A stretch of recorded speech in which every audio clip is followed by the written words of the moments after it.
Hey everyone, welcome back to Reading with Tatiana. Today I'm doing my book review on The Humans by Matt Haig. It was a funny and quick read, and I definitely recommend it. Before I go into my book review, I would just appreciate if you can hit the subscribe button, if you can leave a comment, and also hit the thumbs up. If you have any feedback for my channel, I would appreciate it.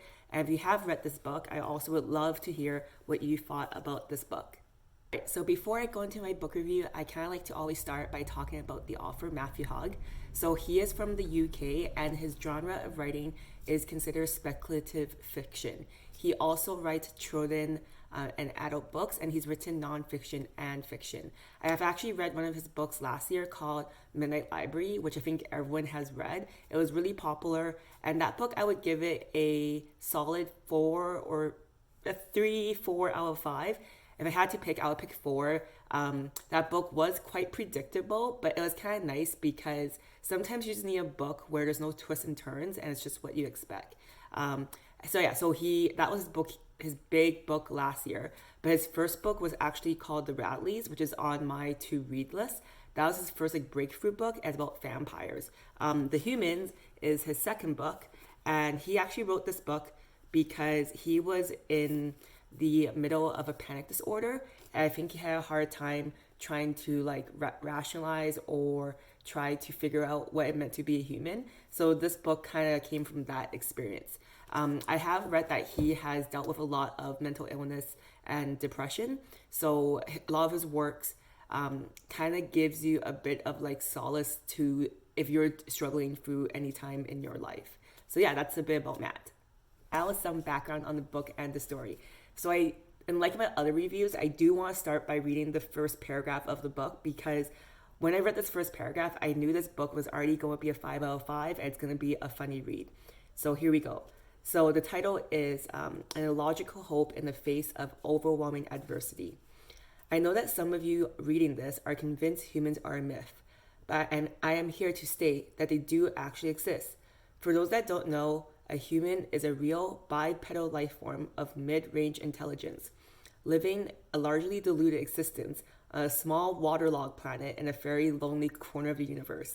So this paragraph just cracked me up because it just kind of set the tone for this book, and the book to be like a commentary on what it means to be human. And you can already tell right away it's not like a human commenting on a human. It's like some other life form, which is kind of funny if you think about it, because obviously Matt is a human, we think. So it is a human commenting on a human. So basically the premise of this book is there is a human on Earth called Andrew Martin, and he is a mathematician and a professor. And he discovered the answer to this math problem that's deemed as unsolvable. So the actual problem is a real world math problem that is yet to be solved, called the Riemann hypothesis.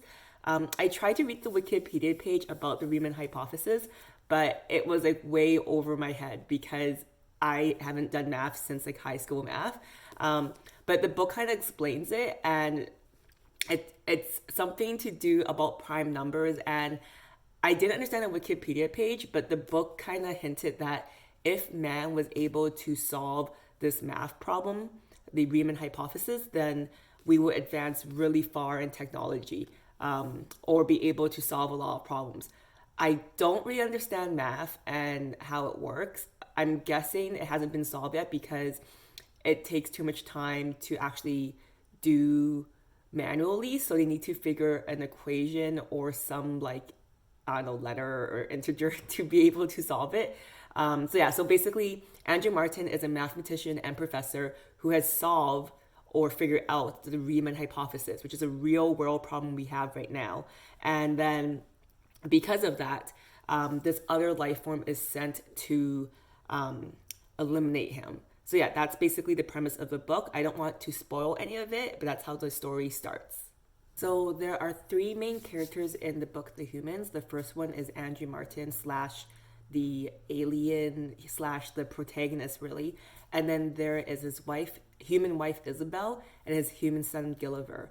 There are some side characters as well, such as his co-workers and friends, but I would say the story really revolves around these 3 characters. So what I liked about the book is, as I said earlier, Andrew Martin is a other being, an alien that comes over and takes over Andrew Martin's body. So he's basically describing what it's like to be a human and also his observations of Earth. So I really like this book because it really kind of like makes you think about all these inefficiencies we have in life, and also that language is very context based. Like there are many times when the alien knows what he should say, but when he says it, he doesn't get the response that he expects. So this book kind of makes you think about how nuanced our language English is. And I'm sure that's the same for like every other language out there as well. I also liked in this book, there's a line that says a human life is on average 80 Earth years, or around 30,000 Earth days. So it's interesting how they put like that number on it, because when we think about our life, we feel like we're going to live forever, but it's really only 30,000 days, and every day we live is one day less.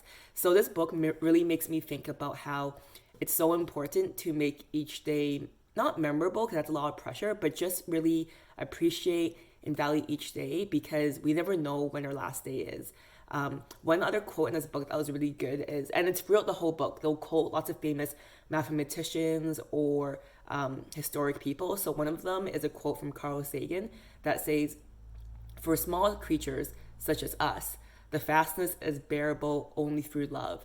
So it makes me think about how when you think about us in the scope of the universe, like you obviously think, we're humans, and you think about like your world is the whole world. But if you think about us in the scope of the universe, like we're really just a little fleck, and our life is really meaningless. So this book really emphasizes the importance of connection and love, either like romantic or platonic, or like family or for friends, because we have to make sense, we have to make a purpose of our life, because if you think about it, in the scope of the universe, our life isn't that important or special. So I think we as a humans, we really try to not be overwhelmed with that idea of that we're just like forgettable by making these important connections. So I think this book really emphasizes that point. So one thing I didn't like about this book is, and minor spoiler alert, so if you're going to read the book, maybe stop watching here or skip ahead a minute. But one thing I didn't really like the book is that how it ends. I felt like the book could have gone many which ways, and it could have ended pretty chaotic or maybe a bad ending. But the way it wraps up is just too perfect and too happy, and sometimes you just don't want a happy ending.